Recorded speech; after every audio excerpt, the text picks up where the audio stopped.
dyan sa scouter, actually, malaki naman talaga na itulong ng mga scouter natin.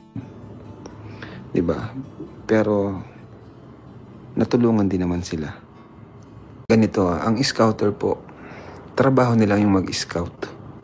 Yung maka-scout sila na natulungan ko, yun pa lang, talagang, ano na yun kumbaga, sobrang thankful na tayo dun. Ipagpapasalamat mo na yun. Kasi, hindi na ikaw yung magpapabahay, hindi na ikaw yung magpapaaral. Kumbaga, naipasa mo na. So, add ako ng rules sa dito sa Kalingap, no?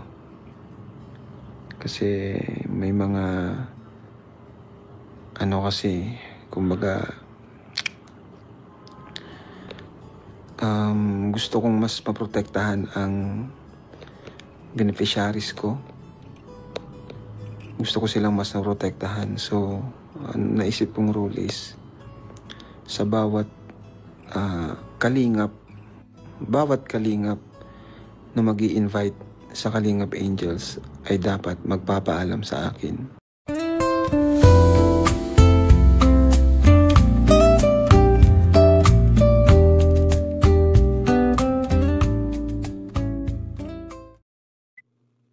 Ayun, shoutout guys. Good morning, good afternoon, good evening sa lahat. Guys, andito na tayo para mag-vlog. At magre-reaction po tayo sa isang live ni Kalingap Rab. Ito po ay yung live niya nung isang abi sa kanyang second channel. At napakarami na niya nga ikwento dito at marami din siya nga ibinalita ng tungkol sa ating mga Kalingap Angels. May good po ito at meron din pong bad. At di naman po lingid sa ating kaalaman yung mga kumalat na issue dati tungkol sa mga nagpapa-Gcash kapalit ng picture ng ating mga angels.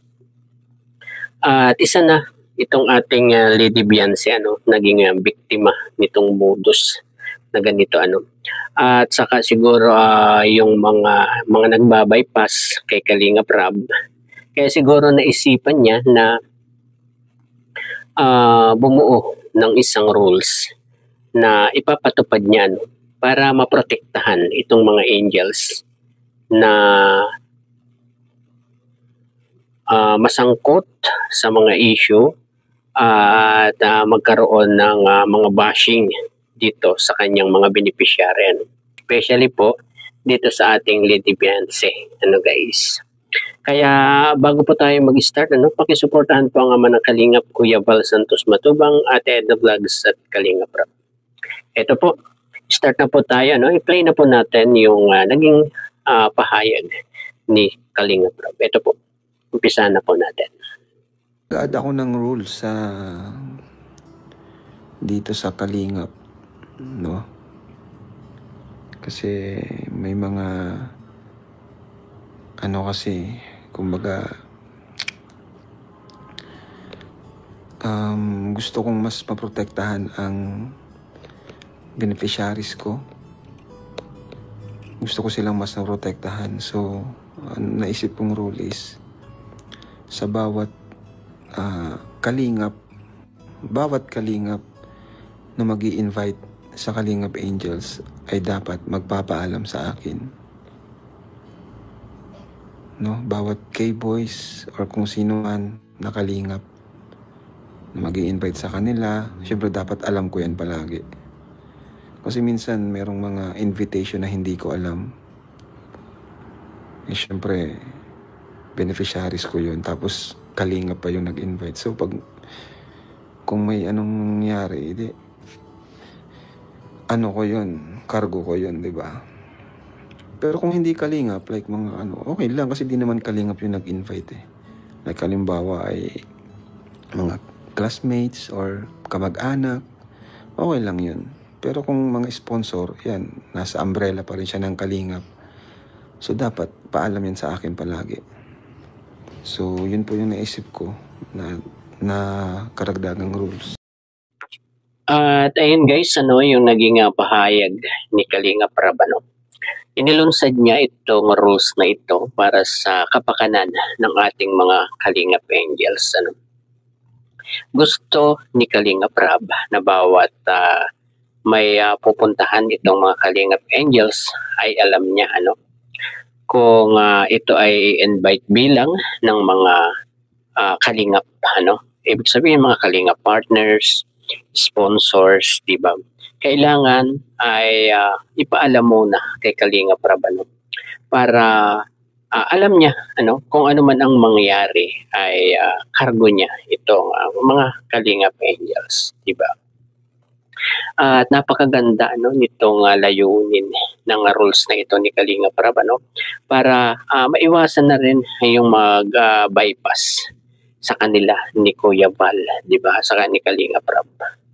At idiretso na po natin yung susunod na sinabi ni Kalinga Prab. Si Biancy, exposure masyado kay Doc Lab. Nandito rin nata si Doc Lab sa Manila. Ewan ko lang kung nakauwi na. Dapat nga, dapat walang ibang, tawag dyan. Ang pwede lang mag-message sa, kung may collab team yung beneficiary ko, ang pwede lang mag-direct message sa kanya, dapat yung collab team niya lang. Hindi ibang K-boys or kung sino man. Para tahimik yung buhay. Parang ganun. Kumbaga, trabaho lang tayo. Doon lang tayo sa trabaho. Focus tayo sa trabaho, hindi yung mga kung ano-ano man gimmick or kumbaga yung beneficiary natin, alagaan natin. Beneficiary sila. So, hanggang dun, kumbaga, pwede tayo makipagkaibigan, pero yung trabaho natin as Kalingap, hindi pwedeng mawala yun. Beneficiary natin sila. Hindi natin sila pwedeng isama sa mga gimmick or anumang Nagigets niyo po ba? At ayun guys naman yung isang sinabi ni Kalinga Prab dito yung exposure, di ba? Isa na sa exposure ni Biancy lagi na lang siyang nakikita sa social media, di ba guys? At siguro ang punto dito ni Kalinga Prab ay iwas-iwasan muna yung mga pagbablog, di ba? At yung wag isasama sa mga gimmick itong mga Kalingap Angels. Pagtrabaho ay kailangang trabaho lang dito sa Kalingap, sabi ni Kalinga Prab. At iwas muna doon sa mga paglayas-layas, di ba guys? At siguro ito ay papayagan ni Kalinga Prab kung magsasabi, di ba guys? At napakaganda nitong rules ni Kalinga Prab na binuo na to, di ba? Mapapangalagaan talaga nito itong mga Kalingap Angels, di ba? Diretso na po natin. About naman dyan sa scouter, actually, malaki naman talaga na itulong ng mga scouter natin. Diba? Pero, natulungan din naman sila. Parang ganun. Kumbaga, win-win situation. Kalinga Prab, sana pati sa live huwag pakita at isama. Pwede, basta may permission ko, pwede. Sabi ko nga, pag may mga lakad, paalam lang. Courtesy. Halimbawa, si Biancy nga, dapat si Edo lang yung niya yung pwede sa kanya, mag-message. Si Edo lang yung niya. Yan ay sa loob ng Kalingap lang po. Huwag niyo pong isipin na di na pala pwede si Biancy makipagkaibigan. Ibig kong sabihin, sa Kalingap lang. Halimbawa, si Edo, si Ryan, yan, bawal niyang ibig kong sabihin, halimbawa, si Biancy po, syempre, collab team ni Eds. Hindi siya pwedeng i-chat ni Ryan, hindi siya pwedeng i-chat ni Norman. Yun po yung ibig kong sabihin. Kasi under siya ng Kalingap. Kumbaga, di mo naman na trabaho na kausapin yun unless may inutos ako. Halimbawa, si Krista. Kasi minsan nababa si Krista kasi daw kung sino-sino daw yung kasama sa TikTok. Parang ganun. So, bilang Kalingap, tayo na yung mag-adjust. Tayo na yung mag-adjust. Kung may kalab team si Krista, huwag na tayong magparalapit. Pwede man makipag-usap, syempre, di man mawawal, di man yun. Di naman yun may iwasan, lalo pag may mga event. Halimbawa, si Krista nga, ganyan. Katandem niya si Mikoy. Huwag nang istorbohin ng ibang ng ibang Kalingap na, diba? Respeto sa kalab. Yun, sabi nga ni Arjun, respeto sa kalab team, boy. At ayun guys, tungkol naman yun dun sa scouter, na talagang ayun nga sabi ni Kalingap Rab, win-win na situation, ibig sabihin kumita na rin naman itong mga scouter na to at ini-repair sa kanya, di ba? Siguro ibig sabihin ni Kalingap Rab dito, habang binablog niya, ay wag masyado i-vlog ng mga scouter itong kanyang beneficiary, na yung mga ini-repair sa kanya, at siya lang talaga ang pwede na mag-vlog dapat doon sa kanyang mga Kalingap Angels, di ba? At ang isa pa dito guys, doon sa live, may nag-message doon, may nag-comment na kahit daw dapat sa live ay wag isama ang Kalingap Angels. Pero ang sabi naman ni Kalingap Rab dito ay kung magpapaalam sa kanya ay baka papayagan ni Kalingap Rab, di ba guys? At sinampol pa ni Kalingap Rab dito na dapat daw ay yung mga leading man lang ang pwedeng mag-text sa mga kapartner nila, di ba guys? Halimbawa nga ni Kalingap Rab dito ay si Biancy, di ba? At saka si Krista. Kay Krista, ang pwede lang mag-text ay si Kalingap Mikoy, at kay Biancy ay si Kalingap Edo. Ang tanong ko naman dito, sino ba ang mga hindi pwedeng mag-text? Kahit ba yung may mga asawa ng K-boys, bawal din? Yan ang umano sa utak ko, or yung mga binata lang na K-boys. Diba? Dapat maliwanag rin yan dyan. Kasi napanood ko ang live ni Kuya Jello, may paliwanag siyang iba dyan. Sa katulad nila na may asawa naman, diba? Kuya Red Sane, si Kuya Jello, at saka doon sa ibang may asawa. Pati ba sa kanila ay pinagbawal din ni Kalingap Rab na mag-text dito sa mga beneficiary niya na may mga love team, diba? Isang katanungan po yan ng isang katulad ko na medyo naguluhan doon at siguro sa lahat na rin pangkalahatan na rin yung sinabi ni Kalingap Rab na yun at ito naman po yung sinabi ni Kalingap Rab tungkol sa mga scouter, yung mga dapat gawin ng mga scouter. Ito po, panoorin po natin. Ganito, ang scouter po, trabaho nila yung mag-scout.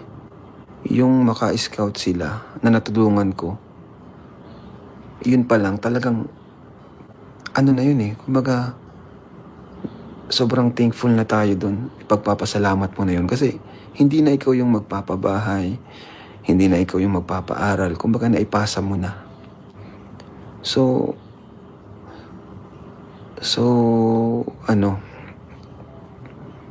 yung mga ano, yung pagpasa pa lang sa akin ng mga ng mga beneficiary, ano na yun, yun na yung kapalit ng pag-scout mo. Kasi unang-una, pinasok mo naman talaga ang Kalingap para tumulong, para makapag-scout. So, hindi mo pwedeng gawin na ikaw yung scouter. Sobra na yung laki na ng karapatan mo sa taong na-scout mo. Kasi unang-una, naging Kalingap ka para mag-scout. Para talagang kumbaga yun yung pinasok mo yun para talaga dun. Yung times na naipasa nila sa akin, kagaya ni Supermac, di ba? Yung naipasa nila sa akin yung kanilang mga scout, yun na yung happiness nila. Yun na yung fulfillment nila. Yun na yung tulong ko sa kanila. Yun na yung kapalit. Kasi hindi na sila yung magpapabahay. At parang natulungan na rin nila yung kanilang na-scout. No need ng iba pang kumbaga hindi na kailangan ng ganti, hindi na kailangan ng utang na loob. Walang utang na loob po dun. Ito mo si Makmak po, no? Yung mga scout po niya, pag nailapit sa akin, masaya na siya na natulungan ko. Hindi siya hindi siya nagsasalita na may utang na loob sa kanila, kay Makmak, yung kanyang mga Pero ako kasi, di ako madamot. Di po ako madamot, mga Kalingap. Alang-alang sa kagustuhan ko rin silang magka-views. Ayan, bilang scouter, may karapatan kang i-vlog yung iyong na-scout. But, hindi yung parang palagi na lang yun. Hindi yung palang palagi na lang ganun. Kasi, diyan tayo nababash ng ibang mga antay na hindi naman talaga tayo, kumbaga pinasok natin yung Kalingap para hindi maging hindi yung tayo yung maging beneficiaries. Kaya yung pag-scout, talagang trabaho talaga natin lahat yan. Maliban na lang dun sa mga staff ko, ibang trabaho ng staff ko. Ang scouter, ang trabaho talaga is mag-scout. Diba? Ang pinaka-point ko is, hindi porke ikaw yung naka-scout, is ikaw na yung hawak mo na yung buhay ng tao or may utang na loob sa'yo. Ako nga, di ako nag-ano ng utang na loob eh. Ako mismo, mga Kalingap, ayoko magsabi ng ganyan na ikaw may utang na loob ka sa akin. Kasi ang pagtulong, ginagawa ko kasi ang pagtulong dahil hindi para sa mga tao, kundi para kay Lord. Ayun guys, yung naging pahayag ni Kalingap Rab doon, yung dapat maging trabaho ng scouter. Ang trabaho talaga naman ng mga scouter ay mag-scout. Hindi yung para daw nagiging beneficiary na rin, 'di ba? Parang beneficiary na rin. Kasi siguro ay may nararamdaman na rin itong si Kalingap Rab na ganun yung ginagawa, 'di ba guys? At wag na rin daw ituring na kanila na yung kanyang na-scout, 'di ba? Kasi habang na kay Kalingap Rab yan, ay dapat si Kalingap Rab ang may karapatan na mag-vlog dyan. At sinabi pa dito ni Kalingap Rab na hindi naman siya madamot, di ba guys? Pwede namang i-vlog yung kanilang na-scout, kaya lang hindi palagi, di ba? Yung iba kasi palagi kasi, At sabi nga doon sa una, sobrang nabablog daw ni Doc Love itong si Beyonce, diba guys? At nasabi rin ni Kalingap Rab dito na dapat daw talaga itong mga scouter ay nag-i-scout, diba guys? At hinalimbawa pa ni Kalingap Rab dito ay itong si Supermac. And once na in-repair na sa kanya yung kanyang mga na-scout ay wala na, hindi na binablog ni Supermac, diba? At ayun, siguro ay diretso na po tayo doon sa mga susunod pang sinabi ni Kalinga Prab. Ito po. Ang family ni Fiancé talaga ang na-overexpose kaya durog sila sa basher. Isa din yun sa sa nagiging reason talaga. Kapag overexpose ka, mas expose ka rin sa bashers. Kaya nga, yung bagong rule ko na dapat ipaalam yung beneficiaries ko kapag may lakad with Kalingap member para at least alam ko and alam ko yung dapat gawin at iwasan. Kasi pag nababash sila, wala na akong nagagawa at di ko din naman minsan alam yung nangyari. Bakit nandun siya? Bakit ganun? Kaya dapat talaga nagpapaalam palagi sa akin pag may lakad. Ayun guys, aminado si Kalinga Prab na talagang yung pamilya ni Fiancé talaga ang na-overexposure dito sa social media. At talagang doon sila nababash.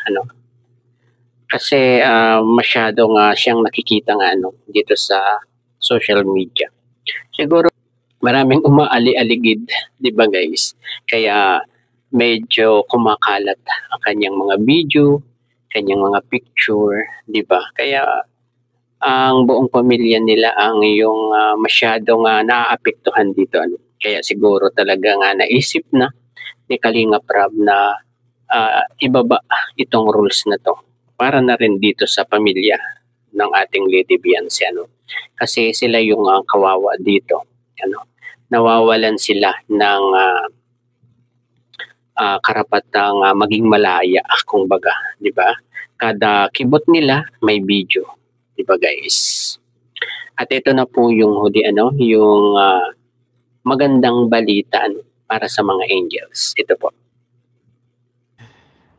Marami po kayong aabangan pag-uwi namin. Sobrang daming nakaabang, nakapending na mga invitation sa mga kumukuhang ambassador sa ating mga angels. Diba? Nakakatuwa lang kasi, di ba, yung mga Kalingap angels na natin yung kinukuha ng mga business owner dito sa Daet. So abangan nyo po yan. Kay Bridget po may kumukuha sa kanya. And yun, kina Kayla, At ayun guys, yun ang pinakang magandang balita doon, na lahat halos daw ng mga businessman doon sa Kamsor ay puro Kalingap angels na ang kinukuha bilang model or ambassador or ambassadress ng kanilang mga produkto, At nabanggit nga doon ni Kalinga Prab yung si Bridget at si Kayla, di ba guys? At marami pang iba guys daw, sabi ni Kalinga Prab, di ba? Hindi lang si Kayla at si Bridget yung mabibigyan ng opportunity sa mga gantong bagay, di ba guys? Magandang balita ito para sa mga Kalingap angels ni Kalinga Prab. At tuwang-tuwa dito sa si Kalinga Prab dahil magiging maganda, magiging sure na ang kinabukasan nitong kanyang mga tinutulungan, At sana talagang ma-implement ng maganda itong bagong rules ni Kalingap Prab na ipinasok dito sa Kalingap, di ba guys? At ayun, siguro hanggang dito na lamang po ang ating konting pagre-reaction dito sa naging live at naging topic ni Kalinga Prab doon sa live niya noong isang gabi sa kanyang second channel, guys? Ayun, hanggang dito na lamang po. Bye-bye! God bless po sa lahat. Peace!